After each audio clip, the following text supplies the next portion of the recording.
श्रीमान कपिल देव रावत जी हमारे बीच में आए हैं, जो आज के मुख्य अतिथि हैं, जो एक बहुत बड़े समाज सेवी और डॉक्टर उपाधि छोड़ करके समाज की सेवा में तल्लीन रूप से अपने आप को समर्पित कर रखा है। मैं श्री रावत जी के लिए भगवान से वंदनीय हूँ, इनकी सुखी जीवन की कामना चाहता हूँ और आराध्य देव मर्यादा पुरुषोत्तम रामचंद्र भगवान से ऐसी प्रार्थना करता हूँ, इनके उज्जवल भविष्य की कामना बनाए रखिए।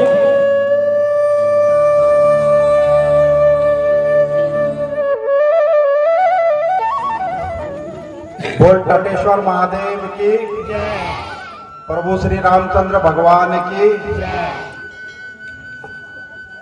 श्री आदर्श रामलीला कमेटी ग्राम सभा सुनाल्डी के इस राम यज्ञ के शुभ अवसर पर आज रात्रि के जो यहाँ पर मेरे साथ में अतिथि हैं, मेरे साथ में आ रखे हैं मेरे बड़े भाई श्री हरिमोहन राणा जी, जो ग्राम सभा कंसेरू से हैं, और उनका प्यार आशीर्वाद और रात दिन मेरे साथ वो कंधे से कंधे मिलाकर मेरे साथ हर जगह एक्टिव रहते हैं। ऐसे मेरे बड़े भाई श्री हरिमोहन राणा जी, मंच पर उपस्थित मेरे बहुत ही आदरणीय श्री एलम सिंह राणा जी, मंच पर उपस्थित मेरे मित्र श्री मनमोहन असवाल जी, हम इसको स्कूल में साथ पढ़े थे दोनों लोग। मंच पर उपस्थित मेरे बहुत ही आदरणीय श्री बलदेव सिंह राणा जी, बड़े भाई और क्षेत्र पंचायत सदस्य श्री सुरेश लाल जी, इस गांव के प्रथम व्यक्ति श्रीमती उर्मिला राणा जी, और उनके जो प्रधान पति हैं मेरे बड़े भाई श्री गुरुदेव राणा जी, और यहाँ पर कमेटी के जो अध्यक्ष हैं। देखो आज मेरे बड़कोट गांव में भी रावण मरण है, लेकिन मेरे दादाजी का श्री प्रताप सिंह राणा जी का मुझे फोन आया कि कपिल तुझे आज यहाँ पे आना है। तो मैं ये बोल सकता हूँ कि इस बार मुझे 8-9 बार मैं लगातार यहाँ पे आ गया हूँ, क्योंकि यहाँ से जिस आदमी का भी मुझे फोन आता है तो मैं बड़कोट गांव में और सुनाल्डी में कोई फर्क नहीं सोचता हूँ। तो दादाजी का आज फोन आया, और आप इस बार इस रामलीला कमेटी के अध्यक्ष भी हैं, तो इसमें मुझे कोई संदेह नहीं है कि जो पात्र तैयार आपने किए हैं वो बहुत अच्छे किए होंगे, क्योंकि आप एक तजुर्बादार इंसान हैं और मैं बोलता हूँ कि बहुत एक्टिव भी हैं। तो एक बार अध्यक्ष जी के लिए भी मेरी तरफ से 2 जोरदार तालियां बजा दो। यहाँ पर उपाध्यक्ष मेरे बहुत ही आदरणीय श्री बलवंत सिंह राणा जी, कोषाध्यक्ष श्री महेश सिंह राणा जी, सचिव श्री अवतार सिंह रावत जी, और मंच का जो संचालन कर रहे हैं श्री रंजीत पंचवाण जी, और पात्रों के जो डायरेक्टर हैं यहाँ पे मेरे बड़े भाई श्री योगेंद्र सिंह असवाल जी और दरमियान सिंह असवाल जी, और यहाँ पे जो हारमोनियम पे है मेरे नाना जी हैं कोटी से। और मेरे को तो आज ही पता चला कि आप इतने कलाकार भी हैं और ये आरएसएस के बहुत ही सक्रिय हैं, और इनको मैं ये बोल सकता हूँ कि पूरे उत्तराखंड में आरएसएस के जितने भी लोग बड़कोट आते हैं तो जब मुझे वो मिलते हैं तो इनका नाम सबसे पहले लेते हैं। तो ऐसे मेरे नाना जी श्री सरदार सिंह रावत जी, इनके लिए एक बार जोरदार तालियां, क्योंकि कोटी गांव का एक अलग महत्व है, आप जानते हैं, क्योंकि वहाँ के रावतों का कुछ अगर कोई भी बोल गए कि रावत जी आए तो लोग बहुत सम्मान करते हैं, और उनका हम बहुत सम्मान करते हैं, और उनके यहाँ से कोई भी अगर आता है तो हम उसे उसी के रूप में देखते हैं। और यहाँ पे तबला वादक है पूर्व प्रधान और मेरे बड़े भाई श्री परप्या लाल जी, ये भी बहुत कलाकार हैं, हर जगह उपस्थित रहते हैं। और यहाँ पर मंच पर बैठे हुए मेरे बहुत ही अति सम्मानित मेरे बुजुर्गों, माताओं, भाइयों, बहनों और बाहर से आए हुए तमाम अतिथियों का मैं इस राम यज्ञ मंच से सभी को प्रणाम करता हूँ। मैं सबसे पहले पूरी समिति का हृदय से आभार व्यक्त करना चाहूंगा कि देखो, मैं हर बार चाहे बड़कोट में जाता हूँ किसी के घर में, तो अगर किसी के घर में जाऊंगा तो 2 लोग मिलते हैं, लेकिन आज मुझे अध्यक्ष जी और उनकी पूरी टीम के द्वारा यहाँ पर मुझे आमंत्रित किया गया और मेरा कितना बड़ा सौभाग्य है कि इतने माताओं के मुझे, इतने युवा साथियों के, इतने बुजुर्गों के मुझे एक मंच पर दर्शन हुए। इससे बड़ा सौभाग्य मिलने कुछ नहीं हो सकता है, क्योंकि मैं, जो जनता है ना, वो भगवान का रूप है और मैं आप लोगों का सेवक हूँ और सेवक का काम होता है अपने भगवान की पूजा करना। तो इससे बड़ा सौभाग्य मिलने कुछ नहीं है कि आज मैं यहाँ पे आया, आप सब लोगों के मुझे एक मंच पर दर्शन हुए, ये मेरे लिए एक सौभाग्य की बात है।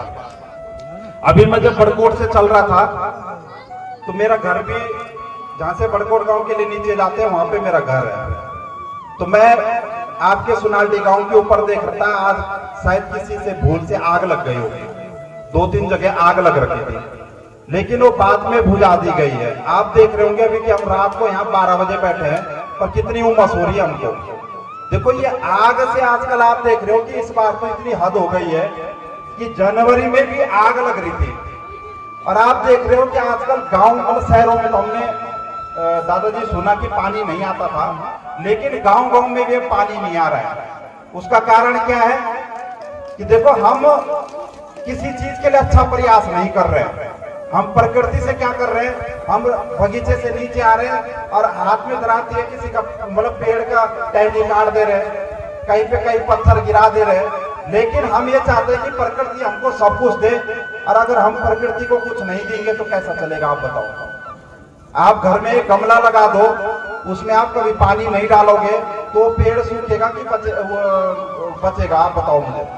तो मेरा आप सब लोगों से निवेदन है कि देखो भाई, ये जल जंगल हम लोगों का है और हम मतलब पूरे गांव का, चाहे पशु है चाहे हमारी दिनचर्या है, इन जल जंगलों से है। तो मेरा आप सब लोगों से निवेदन है कि अपने आसपास पेड़ों को लगाएं, और हमें जो फ्री ग्रांट की लकड़ी मिलती है वो इसलिए मिलती है कि हमें आग नहीं लगाना है। उस घास के बारे आप देख रहे हो कि कितनी प्रजाति आज नष्ट की ओर है, कितने अभी आप देख रहे हैं। परसों एक कुमाऊं में भी घटना हुई थी, 4 लोग जिंदा जले।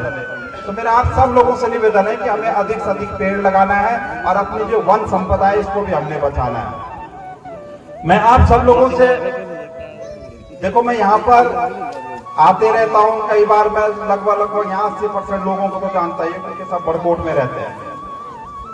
मेरा आप सब लोगों से एक निवेदन है कि जब तक, इतना तो मैं रामलीला से सीख गया हूँ, क्योंकि बार बार मैं आऊंगा और ये चीज बोलूंगा कि रामलीला आप देख रहे हैं, आप सुन रहे हैं क्या है, पर मैं इतना जरूर जान चुका हूँ कि किसी भी घर में अगर बच्चे पैदा होते हैं तो कोई भी माँ बाप आजकल रावण रखता है, कोई अपने बच्चों का नाम रखता है, कोई हाँ ना बोलो जरा, कोई भी रावण नहीं रखता है। तो इससे मुझे ये लगता है कि हर आदमी जानता है आजकल कि भाई रावण नाम रखेंगे तो रावण ने कैसे कर्म कर रखे वो आपके सामने है। तो हर आदमी चाहता है कि मैं अपने बेटे का नाम लक्ष्मण रखूं, भरत रखूं, शत्रुघ्न रखूं, राम रखूं। लेकिन मेरा आप लोगों से एक निवेदन जरूर है कि आप राम का नाम तो रख लेते हैं, पर राम के जैसे, लक्ष्मण के जैसे, सीता की तरह कोई काम करना नहीं चाह रहा है।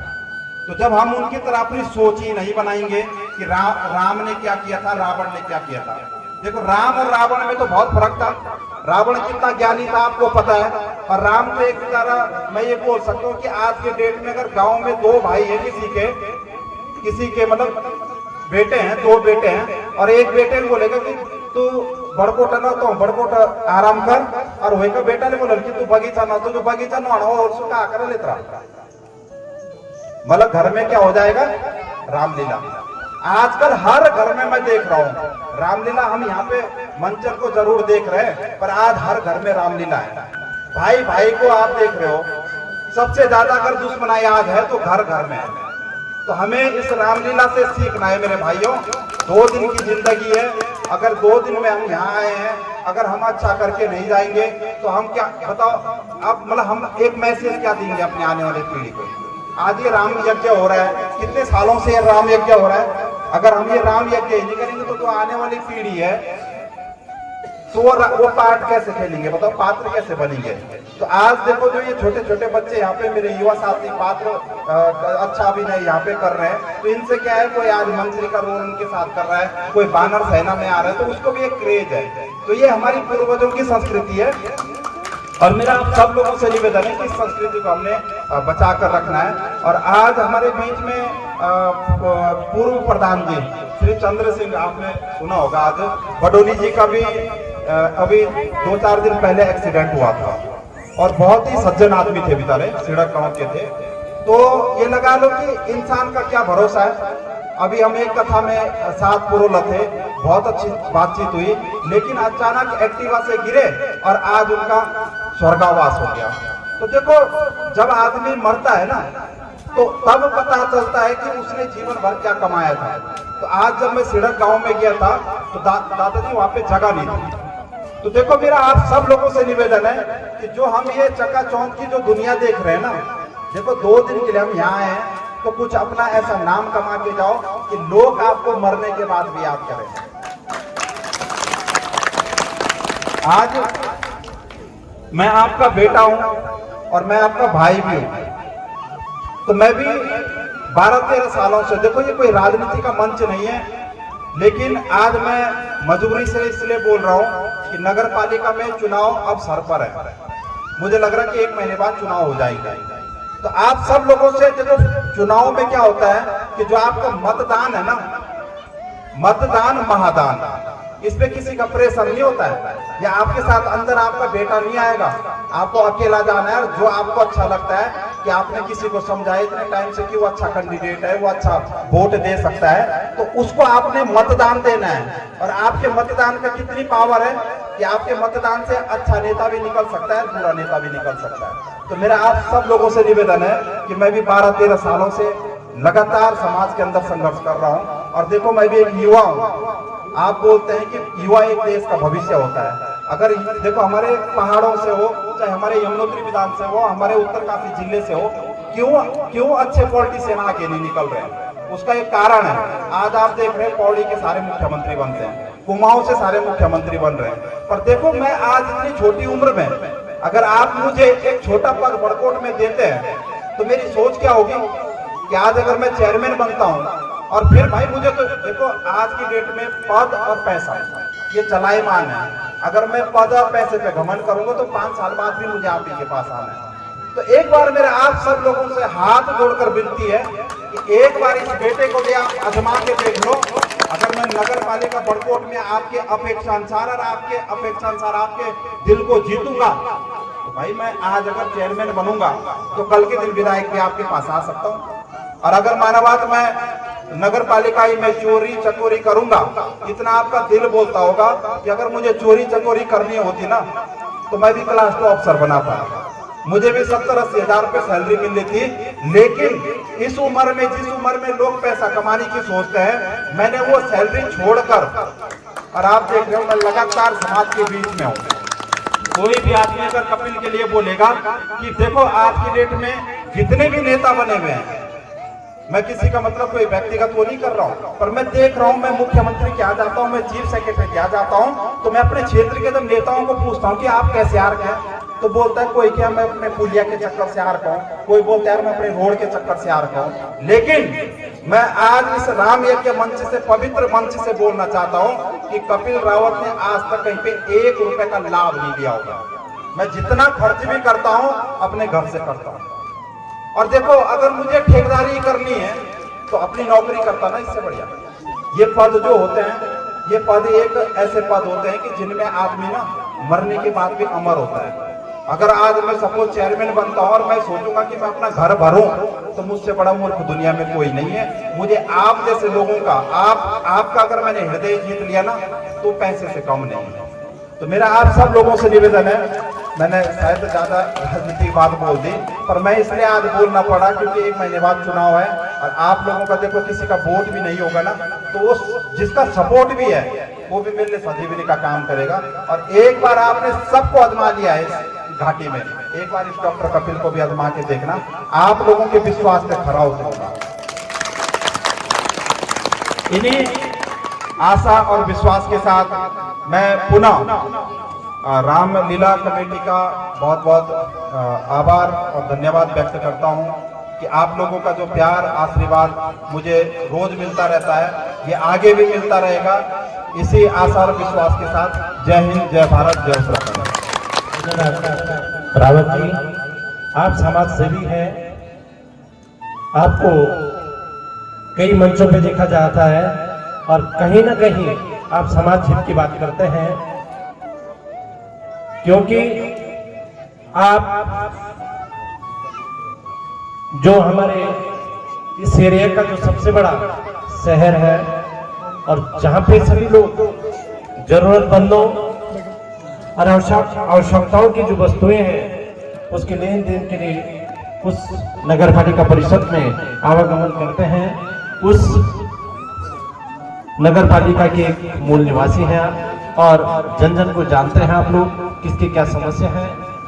और मैं भगवान राम से आपके लिए वंदनीय हूँ और आप भगवान से ऐसी प्रार्थना करता हूँ कि आपको उज्ज्वल भविष्य की को अग्रसर करते रहे।